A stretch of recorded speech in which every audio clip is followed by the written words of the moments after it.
Okay. So we're halfway through, actually. Where today is the halfway point through this unit of study.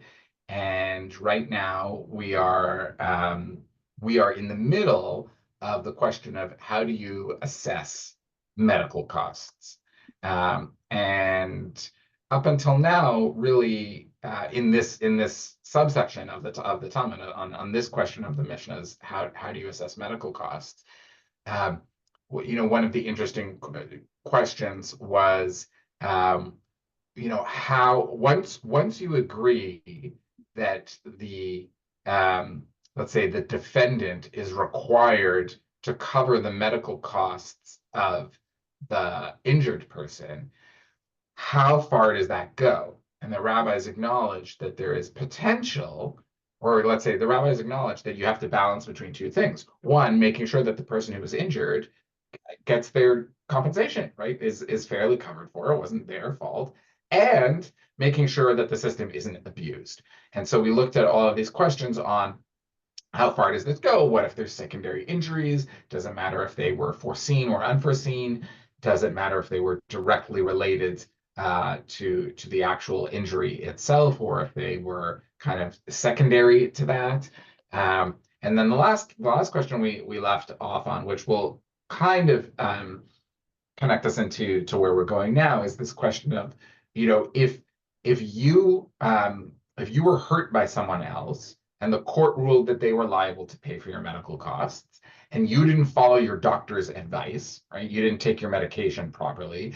Is the person who injured you still liable for any further associated medical costs? And the answer was no, because even though they caused the injury for which you were taking the medicine, you still have a responsibility for following the medical professional's instructions. So now we've entered into all sorts of places where you can see direct contemporary analog. Like, you don't have to stretch this far at all. There seems to be like a very easy one-to-one analysis that we can make here between what the Talmud is talking about and contemporary situations that we could encounter. We had questions come up around insurance, and I think we'll see some things today around, maybe we can get some useful analogs to help us understand how might we approach, the topic of like medical insurance. Um, and I'm not that's not an area that I have like particular knowledge in, but I think I mentioned last week that I do know that there's some materials coming out on that very question in later this year, and so I will share them when those come out. I imagine we'll be done studying this, but I'll make sure that we can share those back to everyone. So that's where we are, right? We're in the middle of the question now, particularly around questions around like, who are the people responsible for healing and how do they factor into all of this? So we're on page 14, if you're following along. Let me share my screen and share this window. And what we're going to get now, I'm going to make sure that the size is good for everyone. How's that for people? Okay, great. So what we're going to get right now are kind of a series of several hypothetical situations and the relevant halachot for each of them. Mom, do you want to kick us off? And if the one who caused the injury, And excuse me. And if the one who caused the injury says to the injured party, I will heal you myself, the injured party may say to him, you are to me as a predatory lion. And if the one who caused the injury says to the injured party, I will bring a doctor who heals for no cost, say to him, a doctor who heals for no cost is worth nothing. okay. So what's going on here?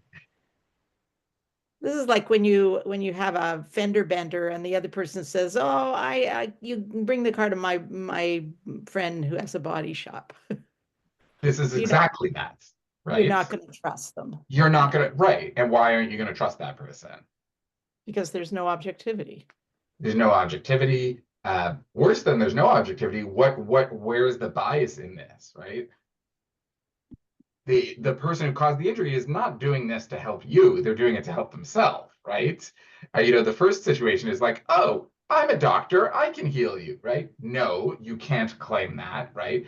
So, immediately, we're not talking about like state regulations and licensing here, but there is an idea, right? There is an idea embedded in this that in order for this system of like civic responsibility to work, you have to have like the protected class of doctor, right? You have to have, not any ordinary person can just say, I'll do this, right? Even though I'm sure, there were lots of charlatan healers going around claiming that they could heal people.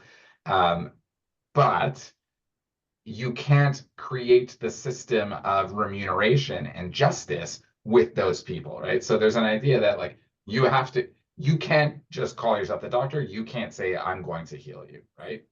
You can't do that, right?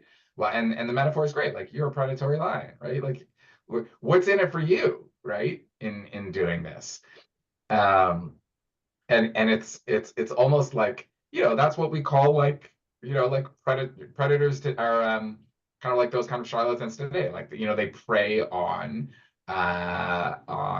people for their own to get out of having to pay.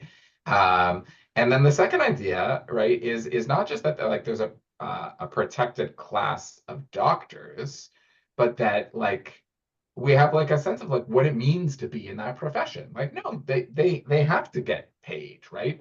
And if they don't, then there's something kind of off, right? And so there is, even though we're not setting up here like a government regulated industry, although the Talmud does have some ideas of that also, right? There are ideas of like unions and competition and monopolies.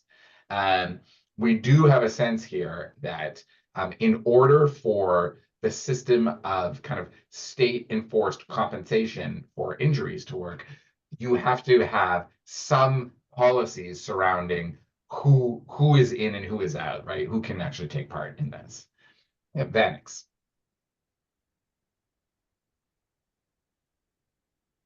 Just unmute. Sorry, I thought I had. Okay, at the risk of stating the obvious, this also brings up the whole notion of conflict of interest. Yes, say more. Well, going back to your first interpretation, in that you're really not the healer, quote unquote healer, is not really working for the injured party, but rather for the injurer or The offender. the For offender. the defendant, yeah. Joy gave me a better word. Yeah. And as long as there's a association between the one who has caused the injury and the one who is healing it, then there's a suspicion, whether that suspicion is correct or otherwise. Yeah. There is a suspicion of him or her not working for the benefit of the person who is injured. I think that's right. I think that's exactly right. And I think the suspicion is correct. And when you build, we see when the Talmud is trying to like flesh out this system of justice, it knows, right? We've already seen you have to take into consideration local context, right? Who the individuals are, right? So there is an understanding of wanting to be responsive to each person. And so like in this scenario, hey, maybe that person is actually serious. Maybe they're like a really decent, good-hearted person. And they're like, no, I actually know a really good doctor who will do this for you. And they're really kind, and they'll do this for free because they're just totally altered. That could be true, but you can't build a system of justice based on that, right? You need to have universal principles that are applicable to everyone that ensure that the most disenfranchised aren't going to have justice perverted just because some other people, right, who happen to be more lucky because they know a doctor can get a good deal, right? And so it inconveniences that person for the sake of lifting everyone else up, right? So that's one of the things that we're seeing here is that balance between creating one system for everyone that is fair versus also trying to acknowledge the individual cases. Now, I guess it's worth saying that the Talmud doesn't say you can't do that. It says that if that person says it to you, you can say back to them, you're a predatory lion. Now it's leaning heavily in that direction of saying like, no, you shouldn't create this system. But to be fair, it at least here it doesn't like flat out rule that out, right? But you can see that the weight is totally behind the injured person here, right? Like that's whose side kind of we're on in this case. Okay, so first piece is up. You can't kind of weasel your way out of paying by claiming to be a doctor when you're not, or by using whatever kind of like mafioso protexia you have, and saying like, oh no, I know a guy who will do this for you. No, if you can't do that, you shouldn't do that, right? But it's pretty strongly against that. Okay, Mom, let's do the next one. And if the one who caused the injury says to the injured party, I will bring you a doctor from a distant place, the injured party may say to him, a doctor from a distant place blinds the eye. So what do you think that metaphor is about? I think maybe it's about the right of the injured party to know who his or her doctor is, and to have a choice as to who is going to heal them. And why might that be important? You don't know how good this doctor. I mean, it's to me, it's the same as the second one in the previous paragraph. It's still there's still a possible conflict of interest, and there's no agency for the injured party to select the person that they want. Yeah. Say more about the conflict of interest. Where do you think the conflict is? And then we'll go Sharon. Well, again, this is the doctor that the inflictor of injury knows or is bringing in. Right. So there's a conflict. Like, why is that person bringing this person in? So there's one piece of this. Two is, shouldn't you have the right to choose, who's the person who's going to heal you? Yeah. Sharon. And then John. I think the other element of it could possibly be that the way that people in different areas, how they practice medicine may be very different. Oh, interesting. Yeah. Because like here in Canada, my daughter's just applying for residency programs. And she was telling me how, when you go to the doctor right now, everything's on the computer, and in PEI, they don't have that computerized system. Everything's written by hand. And so here in Canada, there's huge disparities in terms of what's happening for medical care across the country. So you wouldn't necessarily want a PEI doctor to treat you, because you wouldn't be able to access your medical records. He wouldn't know how. So there could be There's huge discrepancy there. Yeah, there's like a systems compliance piece here. Yeah, I worked in 2 hospital systems in Toronto, and they were literally I worked at Sinai and at Toronto General, and they were so different from each other. And I had to rewire my brain when I moved from one to the other. Literally to the point where like people could die, not metaphorically, literally.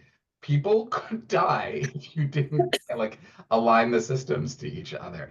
So yeah, maybe there's something here about like, no, I don't want someone from far away. They don't know how we do things here, right? Mhm. Yeah, great point, Sharon. I'm done.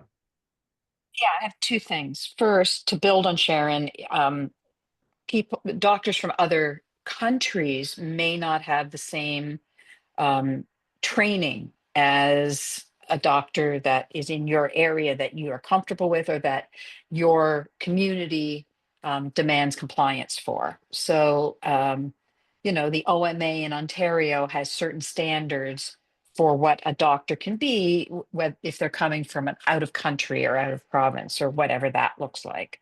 That's my first point. My second point is a question, actually.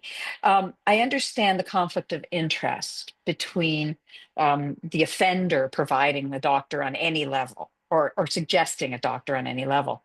But this idea that a doctor who heals for nothing is worth nothing. We have all sorts of doctors who provide pro bono care. How is that not okay according to this passage? Yeah, that's a great question. I just want to rewind and just make sure that we can finish up this section, and then let's go to that question. So we've had three ideas on why we shouldn't bring a doctor from far away. One is, well, it's still it seems to be it's the defendant who's doing it, and so that seems to be a conflict of interest. Two is the idea that you should have some agency. Three is the idea that you should that they might not know how you do things, right? And they might, there might be, some fear there around their ability to care from you. And then I think there's also a fourth thing that it may be related to, Mom, the conflict of interest piece that you brought up, which is just that, just pay attention to what you say to that person, right? That you say, a doctor from a distant place blinds the eye. Why? Like, it's not expressing any of the fears that we just said, although I think they're certainly in play. There's like literally a fear that this person's going to hurt you, although that may be that last piece. I think the conflict of interest here is that they're from far away, so they have no incentive to like make sure that you're going to be okay, right? Like they come in, they do their thing, they get paid, and then they leave, right? So I think that that may be related certainly to the idea of the conflict of interest, right? There's no accountability for them. It's related to the idea that you should have some choice. You want to know the person who's healing you so that you know that they're going to be there to care for you in the long run. Okay, Don, your question, why the piece about nothing? Here's where like perhaps zooming out is also useful. We know that the Talmud and the later codes have a very robust system of kind of like a mutual care ethic, right? That if you can't pay for something, the society is meant to support you, right, in doing that, right? It's supposed to help you meet your most basic needs, right? That's a very strong system that exists in the Talmud. So why would it say a doctor who charges for nothing? Presumably, a doctor who charges nothing is part of that system of care. It's the mechanism by which that doctor is coming, and there's an assumption. I think Peter, you said there's an assumption that it's for nefarious reasons, right? That the person who injured you going and finding the free doctor there's something off there, right? Why are they doing that? They're doing that because they don't want to pay for it, right? They're not doing that because they care about you and want to get you the best medical care. Now, like I said, it's possible that that person might actually be good-hearted and altruistic, and that doctor might be doing pro bono work. But they're creating a system here to protect you against the abuse of it, right? Otherwise, if the system was, you can imagine an alternate, if the system was, if you injure someone, you have to go and find the doctor to care for them. I'm just going to find the cheapest doctor, right? Not the best doctor, not the best care. Okay, let's go on. Let's read a third case. Sharon, would you like to read? And if I think we're right here, right? Yes. And if one, the injured party says to the one. And if that one, is that the one where I am? Sorry, yeah, exactly. Okay. And if that one, the injured party, says to the one who caused him injury, give the money to me and I will take responsibility for healing myself. The one who caused him the injury may say to him, you will be negligent with yourself and you will take more from me. Okay, pause. Wow, look, now we see the same principle of, yeah, like an element of individual choice is important, but we've got to put some guardrails on the system so that people aren't taken advantage of, right? So, Don, let's go back to your question. Why can't you use the free doctor? Well, because they're worried that you're not going to give the person kind of the agency to pick, the good doctor of their choosing. But look at the flip of it. So you might say then, like, fine, don't do that. Just give me some money, right? And I'll go out and I'll find the doctor myself. And the court says, no, we're worried about that also, right? Like even the defendant still has rights, right? They can't be taken advantage of either, right? And they might say, we've established that I'm responsible for healing you. And if I kind of just give you the money, how do I know what you're going to use it for, right? How do I know that you're not going to just hurt yourself a little bit more, claim that it was part of the injury that I caused for you, and then request more money? Hang on one second. Okay, thanks, and then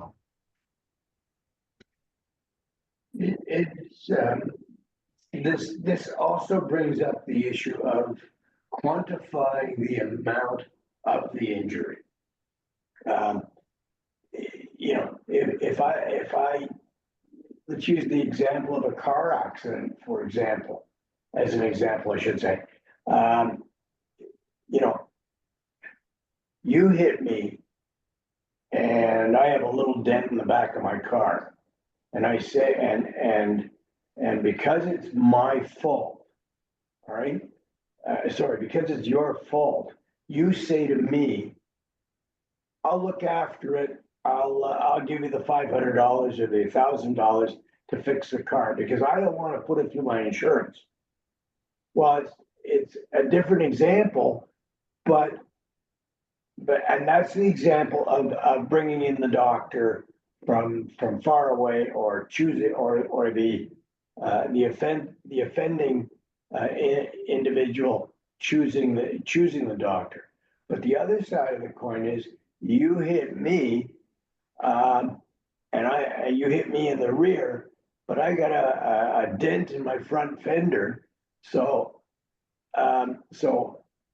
I want sufficient money for you to pay for both the dent in my bumper and the dent in my front fender, although you didn't cause the dent in my front fender. Yeah, I think that's a good analogy for what's happening here. And in fact, the first thing you said about the just settle for an amount, right? Just give me, let's avoid the insurance company and give you the money. Sharon, will you finish reading this little section, and then we'll go back and we'll do the hands that are up also.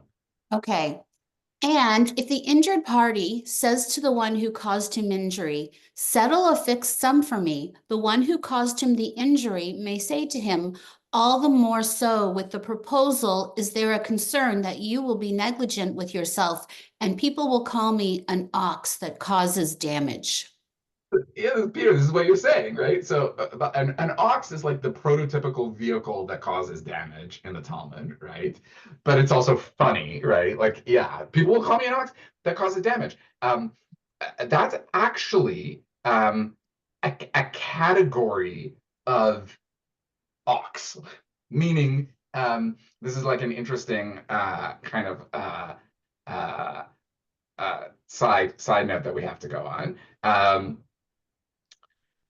In the Talmud, there are two types of oxes, categorically two kinds of oxes.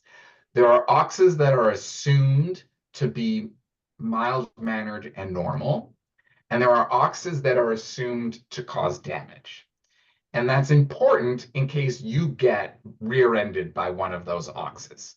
If you get rear-ended by the ox that is assumed to be just a normal kind ox, you're entitled to a certain degree of compensation because you shouldn't have assumed that you were going to get hurt and banged by that ox.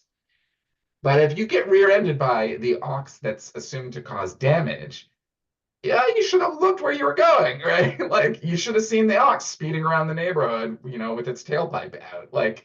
And you're assumed the amount that you're entitled to is fine. So when it says people are going to call me an ox that causes damage, there's he's worried about the reputation that this guy is going to get, right? And where's the fear of that reputation come from? From the settlement. So think about this. Whenever you read a story of somebody who settled out of court for something, right? There are two possibilities, right? The two possibilities are the person actually didn't do anything and they didn't want to go through the tsuris of and the financial burden of court, and they decided that this was just going to be the best option, or they did do it and doing this helps them avoid legal ramifications, right? Just to be fair, those are the two options. Whenever somebody settles out of court, those are the two options, right? But what do we all think, right? When somebody settles out of court, you think oh, they did it, right? Is that a fair buy? Where you're like, why else would you pay, right? Well, you paid because you did it and you're getting a better deal. But to be honest, no, know. The possibility is that they didn't do it and they just happen to have the resources to be able to settle, or they've decided that that's the best course of action for themselves, right? That's a bias that we all carry. That's a bias that the Talmud knows. And here there's a protection of the defendant, right? That if you say, look, let's leave the courts out of this. Just give me, you hurt me, just give me 500, shekels, and we'll be okay. You, if you are the person who caused the damage, can say, hey, hold on, like what if I pay you this? Now you have the ability to go around and tell people, like, yeah, he paid me because he damaged me. And there's a certain reputation that's going to be earned there, right? So the Talmud is suspicious of that also. Now, look, it hasn't out similarly to the other ones, it hasn't ruled it out. You can still do that, but you have a retort that you can say, like, I'm going to earn a certain reputation and I don't want to do that. So, like, at the very least, let's do this through the system of the courts so that even though, yes, I did cause this damage to you, at the end of the day, I can say, like, yeah, I caused the damage. The court held me responsible. I paid. We handled everything, in a way that was, above, like that was kosher, right? Okay, great. Let's go down the line. Mom, Don. The sort of removal of a theoretically objective third party, I think here is really important. Whether that's a doctor or an insurance adjuster,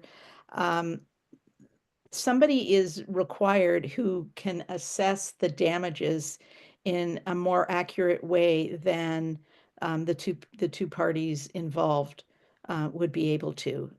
If I have an accident and it looks like it's just my bumper that's been damaged, I don't have the expertise to know if there's been any damage to the frame of the car, for example. So that's why I take my car into one of these new insurance centers and they have a good look at it and they say, yes, there is more damage than meets the eye. So it's going to cost $10,000 instead of $2,000.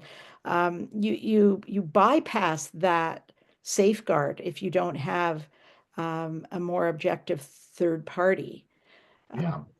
And I think, if you're talking about personal injury, an injured party could say, oh, I feel fine, give me $500 and we're good, but they don't know if 2 weeks down the road they're all of a sudden going to have Exactly. And then they can come back and ask for more, which is right, which is exactly what the rabbis are afraid of. Yeah.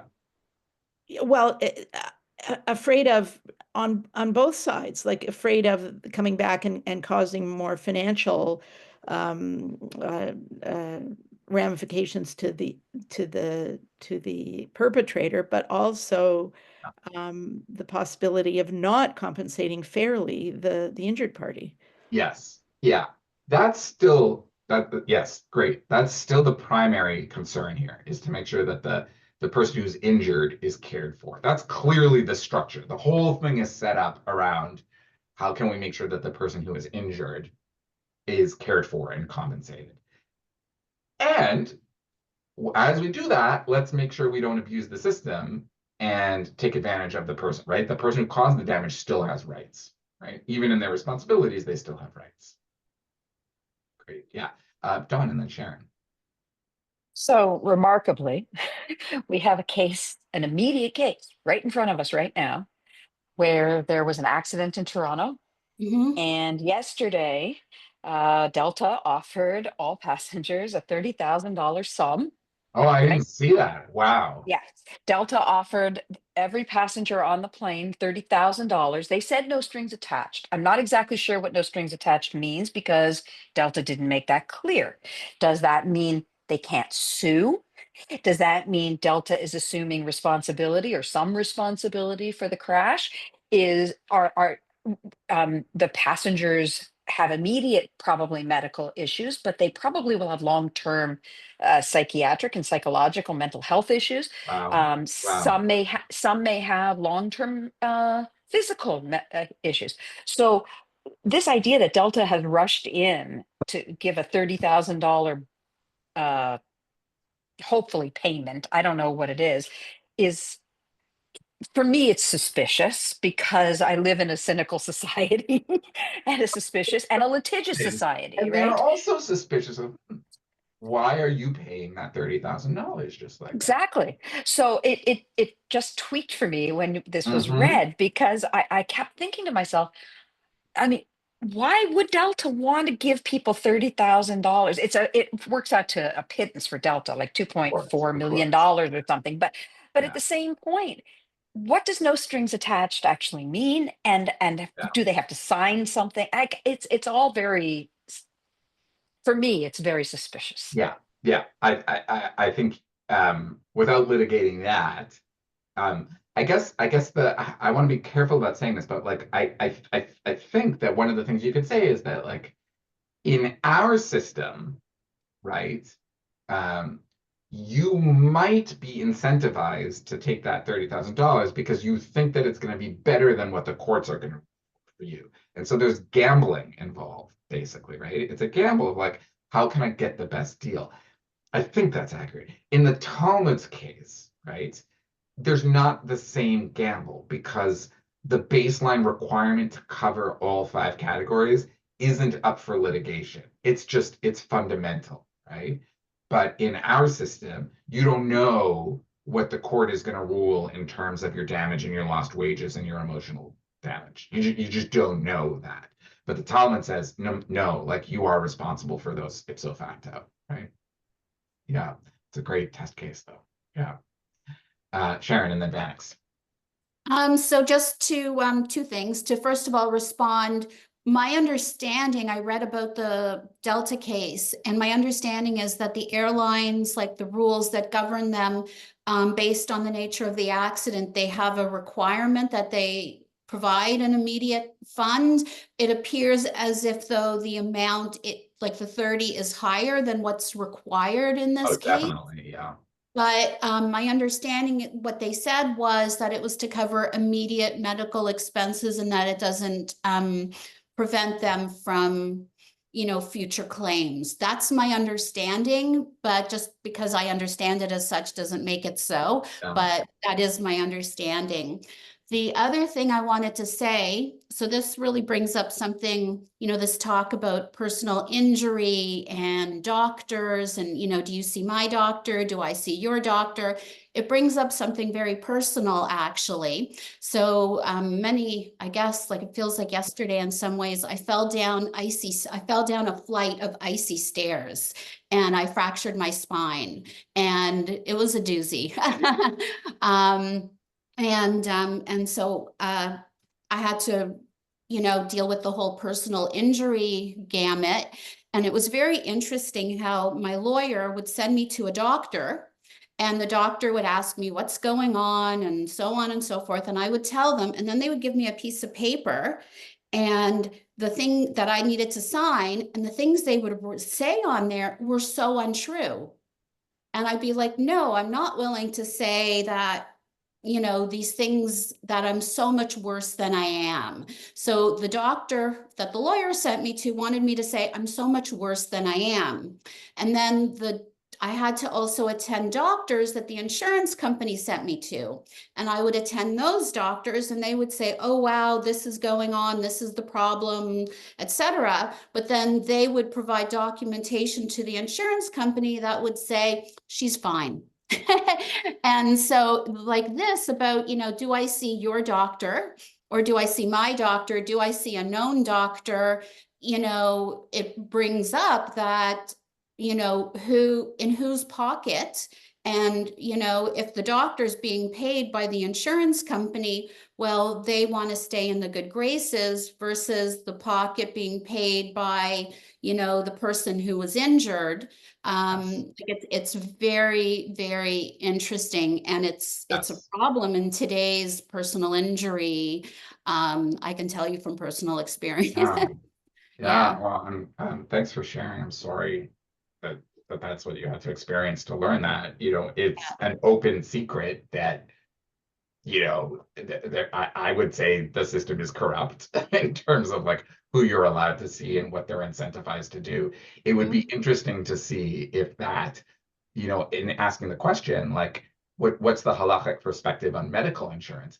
If this, what we're looking at now, comes to play in this, because what we're looking at here is there shouldn't be that kind of intermediary system, right? Like you're entitled to have your medical expenses covered for with no kind of middle person, right? To interfere in that. So that might bear on the question, some of the questions around medical insurance. Yeah. Vanix, and then let's keep going so we can see where this all leads to. Well, I just want to comment on Don and on Sharon's comments, which is basically, I mean, the no strings attached doesn't make any sense to me. Okay.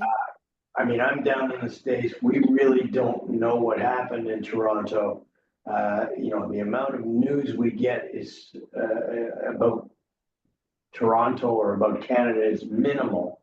So I'm just going to make the comment that two things. First of all, when an injured party gives when the aggrieved, I'm having trouble with words. The aggressor, yeah. When the person who caused the injury offers a sum of money, it's always, or I shouldn't, that's too strong. It's almost always a means of mitigating future damages. Almost always. Yeah. I don't understand. There's no strings attached. Right. The assumption is that they're doing it for their own benefit, right? And the Talmud has that same suspicion, which is why it creates the potential for you to say, no, I want to go through the system that we have, right? Which is presumably built, for the protection of everyone. I guess like this is a good point to put an asterisk on this. One of the remarkable things is how applicable this seems to be very clearly to contemporary situations, right? The contextual difference is that, while this system of civil law is being built, where do the rabbis live? They live in, at the time, the largest city in the world, which is near Baghdad today. They're part of a very cosmopolitan urban society, clearly one where there are traffic accidents happening, right? There are oxes banging into each other all the time. So it is urban, it's cosmopolitan, right? They have like this sense of kind of wide-ranging responsibility as a minority living in that city.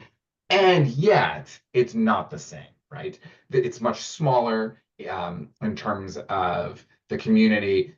People know each other in a different way. It's not like this huge multi-armed government that we're really like, you are anonymous in the eyes of the government. So when they create these laws, there's an understanding of like, there's a greater intimacy between the parties and the system which is protecting them than today, where basically like you're placing yourself at the mercy and hoping that the system works for you. And it does for some people and it doesn't for other people, right? And I don't think that well, I don't know exactly what the experience was of our ancestors. I think there was a much tighter, closer sense of community and family, where you could basically feel confident in saying, no, I'm not going to take your payout. I'm going to rely on the system and be confident that the system was going to work for you in a way that people today don't necessarily have the same ability to do that. Okay, that's interesting, but let's keep going because we need to get to the end of this section. John, will you read, where did we leave off? The sage is taught in a Baraita. We're right here. The sage is taught in a Baraita, and all of these are paid in a case where there is also payment for damage. For where are these matters derived? Rav Zeved said in the name of Rava, a verse states, a wound for a wound, to teach that one who caused injury is liable to give compensation for pain in a case of damage. Okay. This is just kind of like one of these, like, we've given these specific examples. Now we're going to zoom out and say all of these refers to the 5 categories, right? Pain, medical costs, loss of livelihood, and humiliation, that you have to pay for all of those when you've also paid for damage, which is a reiteration of what we said before, that you can't just, this is actually Peter related to what you just said, you can't just pay off the damage and then say you're done. No, you have these other obligations also. And then there's a question of, let's just make sure, because the suspicion is like, why can't I just pay off for the damage? And Rav Zevit says in the name of Rava, that the concept of wound includes pain and damage. Now, was this last week or the week before? Just a reminder that the question was, why do we have this list of, right, like eye, nose, ear, knee, shin, upper lip, burn, bruise? Why do we have all of those things? And the concept was that if you have a list of specific things and then something at the end, a general statement at the end, that expands it to include all of those things. And that's why wound, which is the more expansive version, encompasses all of those kinds of damage, right? Okay, Don, keep going. The Gemara asks, but isn't this verse necessary to teach an additional halakha? That is, to include one who causes injury unwittingly, just as one who causes injury intentionally, and one who causes injury due to circumstances beyond his control, just as one who causes injury willingly. If so, let the verse write the more succinct phrase, petza bifatza. Betza. Befetza. Yeah. Yeah, I should look at the other side. Yeah. What is taught by the expanded phrase petza tachat patza? Yeah. Conclude two conclusions from the verse. Okay, so we see something really interesting happening here that doesn't normally happen. The question is, right, why does it say wound for wound? And the answer that we've given is because that's an all-encompassing term that includes all of these kinds of damage. But then the Gemara comes back and says, but we actually need that. We need that verse for something else. And remember, there's a principle of parsimony that a verse is used for one thing, right? It's not used for multiple things. You get to use the verse for one halakha, right? And here it's saying like, well, but we need that verse. We need, we've established, obviously, somebody who causes intentional damage is responsible, right? But we need that verse to include someone who also accidentally causes damage, right? Just because it was an accident doesn't mean you're not liable, right? An accident is an accident. You still have to cover the costs of that. And this verse is used to justify that principle, right? Regardless of how the injury was caused, right?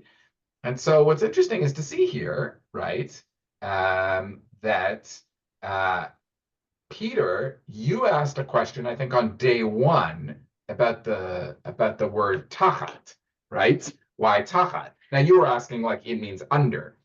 And so, but here the rabbis are asking a different question, because you could say petza bepetza, right? Wound for wound, right? That would be, or just a very simple way of saying the same thing. And so the Talmud says, no, that's actually why we have the word tachat. Why do we need this extra word?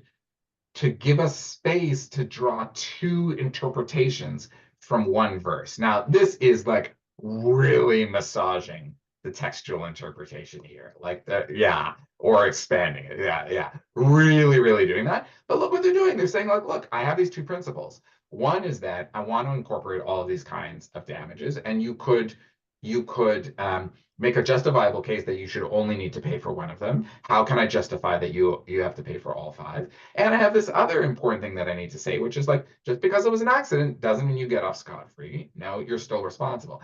How can I ground both of those things in the same verse? And what they do is they say, like, oh, we have here an extra word where, like, theoretically you don't need that word, right? There's another way of saying this. And because I've got the word tachat, I can hang my interpretation on that and get two conclusions from one verse, right? All right, it's a little esoteric, but that's how they get there. And if you don't like how the sausage is made, you can still enjoy the sausage. They're trying to build a cohesive system that protects as many people as possible, with a kind of like a universal system of justice here. Okay, Dawn, do you want to keep going with Rav Papa? Yeah, sure. The reason I don't like the sausage is because I saw how it was made. Yeah, yeah, right. That's Like, what I'm saying. let's be honest, right? Well, Sometimes that's the logical conclusion, isn't it? sometimes yes, but look at, I mean, think, we just had a conversation about what does no strings attached mean? I mean, right? Like, what does that mean? Right? It's there, it's in some sort of legal document. What does that mean? And that's how our legal system works, right? Is like really, making sure that we can really interpret kind of everything that's in there. I Okay, told you let's I'm a cynic. I'm sorry. yeah. Um, Rav Papa said in the name of Rava that the verse states, "He shall cause him to be thoroughly healed, v'rapo yerapeh, to give monetary compensation for medical costs in a case of compensation for damage." So we looked at this, similarly. Why is the doubling there? And from a poetic interpretation, it's an intensifier, right? We would say like he shall surely be healed, right? Or he shall like. I think that's the translation we were looking at. Uh, but the rabbis love being able to say, well, why is it doubled? What does it mean? And here the doubled term teaches that the one who caused the injury is liable to pay not just for the damage, but also for the healthcare costs, right? That's another place where we can grab that interpretation from. Let's go a little bit more, and then we'll do questions just to see the direction that this goes in. Don, will you keep reading? This verse is necessary for teaching a different halakha, that which the school of Rabbi Yishmael taught. As the school of Rabbi Yishmael taught, v'rapo yerapeh, from here it is derived that permission is granted to a doctor to heal. Right. We If saw this. so, We saw this last week, right? Right. How do we know that doctors can heal? Because there's a term that like clearly establishes somebody is responsible for doing the healing. But let's see where this goes. from here it is derived that, yeah, okay. If so, let the verse write, "V'rofeh yerapeh," Which learn from means, and to the heal. doctor will heal. A rofeh is a doctor, right? And it would be spelled identically, right? That's where the beautiful kind of poetic interpretation comes here. And they say like, wait a minute, wait a minute, wait a minute. This is where the Talmud comes in with Peter's eyes and says, if it wanted to say that, why doesn't it just say that? If it was about a doctor, why wouldn't it say the rofeh, right? And it doesn't say that. And so they kind of like push back against that, and then they say, all right, so what else does it mean in that case? Don, let's finish this one off. Learn from the doubled phrase that is used that the one who caused the injury is liable to give monetary compensation for medical costs in a case of damage. Which is a way of knocking down the earlier interpretation and saying it's not about giving permission for the profession of doctors to do healing. If it wanted to say that, it would say that. Why is it doubled? It's doubled to say you're not responsible only for one, to be able to say like I'm gonna pay you off for just the damage cost and then be done with it, right? Interestingly, let's set aside the no strings attached thing here. All of this is saying that if the delta thing were taking place under the rabbi's rubric of payment for damages, they would not be allowed to do that. You can't just pay off the damages and be done. You're responsible for this multi-layered, intricate system of justice, right? Okay. We got one more thing here, and then we'll take questions. Let's do the last section here, Okay. but it's still necessary. But it's still necessary for the halachot that we stated previously, i.e., for the verse to repeat the language of healing. If so, let the verse say one of the two words twice, either rapo or yerapeh yerapeh. Why verapo yerapeh? Learn from this that the one who caused the injury is liable to give monetary compensation for medical costs in a case of damage. So this is the upshot is the same. The upshot hasn't changed at all here. What the rabbis are doing is, I guess, experiencing the same tension that we feel when there's like really stretching the interpretation. And it's like, but that's grammatically not needed, right? Like you don't need to do that grammatically.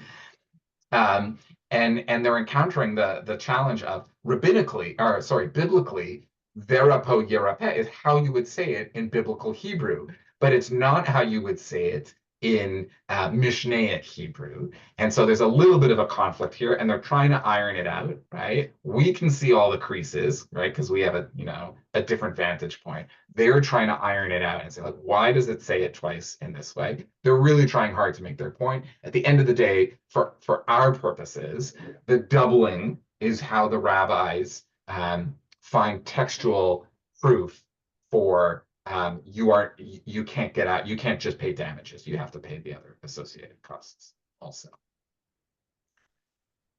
Okay, there were questions earlier. Their hands still up. Okay, all right, let's keep going. Mom, let's go back to you. Will you read by info? Okay, no, there the hands are. All right, then excellent. I knew we were gonna get there.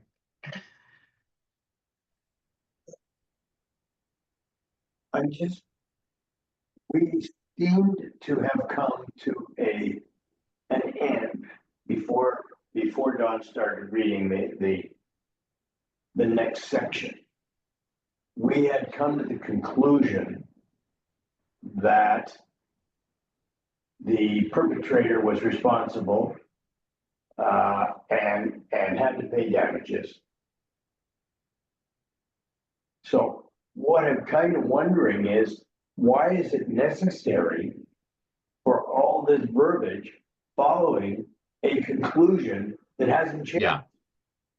Yeah, it's a good observation. I think one of the things that we're seeing, right, if we color coded all of this, which is actually something that is often done in like Beit Midrash settings, like color coding, like who are the different people who are speaking and what are the kind of different thematic areas, what you would probably see is like, yeah, we already covered all of this textual interpretation stuff earlier, and then we went into this kind of all of these hypothetical scenarios around like medical malpractice and conflict of interest. Why are we coming back to this? Probably it's because the person who built the hamburger kind of put the ingredients in this way. And right, we're like just seeing how it all got redacted together, right? This is not a case where we see like that perfect narrative structure. That's probably one way of saying it. The other way of saying it is actually the sandwich is put together for a reason, right? And that when you sandwich things together like this, right? We established all of this in the opening, that we have what we feel are, when I say we, I mean the rabbis who are redacting the Talmud, have textual proofs for our perspective. Then I'm going to give you the meat of the matter, all of these different hypothetical situations. And then I'm going to come back to the bun, right? And give you the foundation upon which it all rests, right? Which is a solid textual interpretation in their eyes. So there's two ways of looking at it. One, it's just randomly assembled. And the other way of looking at it is saying, no, it was done on purpose, right? And, depending on your vantage point, one may be more or less convincing to you. Okay. So we read in this Baraita that the compensation for pain, medical healthcare costs, loss of livelihood, and emotional impact, you have to pay for those, even if you've already paid for damages, right? That's the Baraita's opinion. It's very, very strong. We've said there's an interesting parallel here to the current situation with Delta. Now the Gemara is going to raise an interesting inference, right? That you might be able to make. Mom, would you read? By inference, it must be that you find these compensations that are not in a case of damage. The Gemara asks, how would you find examples of these cases that are not in a case of damage? Right. So if you have to pay all of those when there's damage, then the question is, well, what if there's no damage? Do you still have to pay for those things, right? And then the Gemara asks, could you possibly have a situation where like you're responsible for those things, but there was no damage? Like what would be a scenario where that could happen? Let's get the example. An example where one must pay compensation for pain alone is as that which the Mishnah teaches explicitly. How is payment for pain assessed? If he burned another with a skewer or with a hot nail, or even if he burned him on his fingernail, which is a place where he does not cause a bruise. So this was in the original Mishnah that we read for all of this. And so the Gemara comes back and says, yeah, theoretically, there are situations where somebody could hurt you and cause you pain, but not actually cause physical damage. Like if you got a burn on the nail, right? Like, well, I can't see anything and it's going to go away. It hurt. It didn't feel particularly good, but I can keep going about my life. I'm not emotionally damaged. I haven't lost any work, right? Is that a scenario where you have to pay all 5 categories? No, just pain. Why? Because it hurt, right? So, and what's nice is the Mishnah actually gives us, we don't have to imagine this kind of convoluted hypothetical. We can draw right from the Mishnah as an example of that. We are going to get a couple other examples. Okay. So how is it that burning another with a skewer or a hot nail is something that doesn't cause? Well, apparently they think that like I think we looked at this earlier and there were some commentaries that helped on this, that like the assumption is that it doesn't cause, I mean, it would be helpful if it told us this, but the assumption is that it doesn't actually cause any kind of long-term damage, right? That it's just you got burned on the nail, right? It's a weird example, but well, they were weird, right? It's 2,000 years ago in Rome, right? Yeah, or under the Roman Empire. Yeah. Okay, let's we got, so that's an example of pain. In just a sec, that's an example of pain, and then we'll get examples of the other 5. Yeah. Yeah, Dawn says causing a musician a burn on their fingernail causes loss of income, and that would not be included in this. Presumably, right? As we've already established. Yeah. Right. Okay. Yeah. An example of a case where one must pay compensation for medical costs alone is where some body part was hurting, and another came and brought him a strong drug, and it whitened his flesh. The halacha is that the second person must give him another drug to restore the color to his flesh. There's like an interesting medical malpractice thing here around like you're already injured or in pain, right? And somebody comes along and says, oh, I've got some medicine that'll help you, right? And they give it to you and it has side effects, right? Unintended side effects. They didn't cause you damage originally. They haven't, they didn't injure you. So they're not responsible for any of those things, but like they are responsible for, fixing the side effect, right? That happened. This is interesting when you think about if you watch American or watch or read American commercials for medication, and you get the whole, oh, this may cause blah, blah, blah, blah, blah, blah, blah. Yeah, they're trying to get out of having to pay for that, right? For any side effect. And so here the Talmud says, no, you actually, if you give somebody medicine for something, now you had nothing to do with the original injury, so you're fine, you're exempt from all of that, clearly, but you still have to fix the additional problem that you caused. Yeah. Yeah, I mean, the big pharma is obviously trying to get out of having to pay that secondary. Right, right. And our cynicism and suspicion is building a system here where they can't get out of that.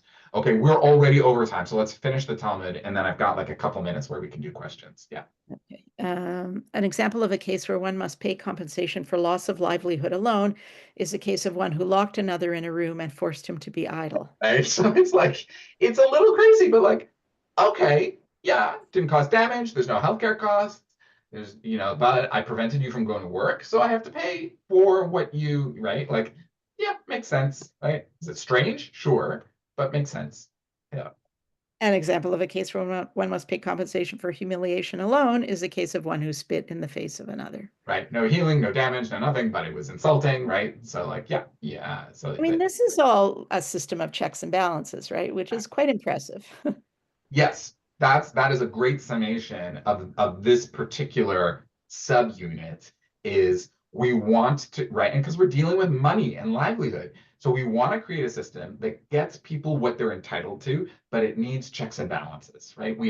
Right? And you build checks and balances from a posture of suspicion, of saying like, how can I imagine how people would come to abuse this? And then how can I build guardrails so that won't happen and that people can't take advantage of it? I do have a few minutes so we can do Sharon and the Vanix, but then at 10:05, I got a jet.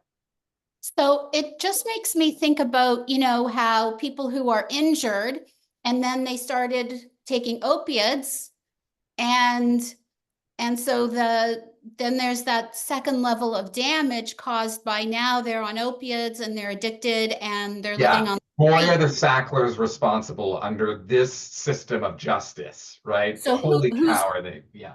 But so who's responsible? Is it the doctor that prescribed the opiate? Is it the person who originally caused the harm? Yeah, right. I actually am pretty sure that there have been halachic rulings on this, and that there is multi-layered responsibility. So I don't want to issue any ruling, but Okay. it would seem to be under what we've just said here that if you come along and say like, oh, I've got medicine that can help you out with that, like it actually might help you out with that. But if it has consequences, right, on somebody's healing down the road, that person is responsible. Clearly, the US courts found that to be the case, right? Yeah. Yeah, they're having a nice time in jail. Mm. Yeah. Yeah. Okay, Vanix.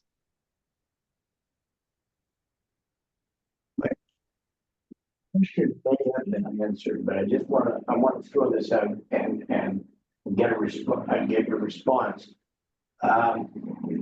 We go to the doctor for a problem which was caused by someone. The doctor prescribes something which makes the issue worse. And then the doctor says, oh, it's worse, do it this way, which is different. So clearly in the first instance, the individual that caused the problem in the first place is liable. That's a non-issue as I can see. But does the doctor have any responsibility? I see what you're saying, right? Because they caused unintended consequences. Yeah, I would need to look that up, like around the particulars of malpractice. I'm not entirely certain about that. Just on face value, it would seem that if the doctor caused damage, they would also be responsible for that for you. The question is there an assumption of entering into healthcare that like you take a risk and that indemnifies the doctor? I'm not sure about the answer to that. I'll take a look. I wasn't even thinking in terms of medical malpractice. Malpractice, well, I'm not even sure about that, but malpractice implies intent, I think. Yeah, not always. Yeah, it can come from negligence, right? Yeah. Okay. But it's an interest, how far does it go and who is responsible is an interesting question. Yeah. I'll look into that. John, I also see your note. Thank you for clarifying. I thought some of them got sent to jail, but they did have to pay a lot, right? $7.4 billion, Oh, that's like which chump change for them. which Yeah. is and they're not indemnified for future. But given the circumstances and the way big business is operating in the United States today, I have no doubt nobody will ever see a dime of that. And Yeah. and monies that should be going towards treatment centers and police and all of the kinds of things that the opioid crisis requires hasn't happened. The Sackler family just, they took their names off stuff. So what? Like, Yeah. That one's close to home. Okay, next week. So this concludes our mini kind of this unit on healthcare costs. Next week we move on to loss of livelihood, right? How do you calculate loss of livelihood? And we'll see all of the interesting conversations there. So Shabbat Shalom. Have a great week, everyone. See you soon.